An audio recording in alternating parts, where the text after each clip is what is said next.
কার পরিবর্তন কখন হবে, কার কথাই বদলাবে, কখন বদলাবে কেউ জানে না। জানে কে?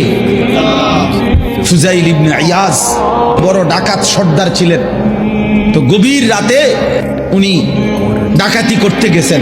তো রাত্রিবেলা যখন গভীর রাতে এক বাড়িতে ডাকাতি করতে ঢুকছে, দরজার সামনে গিয়ে যখন দাঁড়াইছে তখন শুনতেছিল বাড়িওয়ালা ওই সময় আল্লাহর কোরআন পড়তেছে। উনি দরজায় দাঁড়াইয়া শুনতেছে যে বাড়িওয়ালা ভিতর থেকে আল্লাহর কোরআন পড়তেছে, আলাম ইয়ানি লিল্লাযীনা আমানু আন তাখশা কুলুবুহুম লিযিকরিল্লাহ। এই এক আয়াত ওনার কলিজা ছিদ্র করে ফেলছে।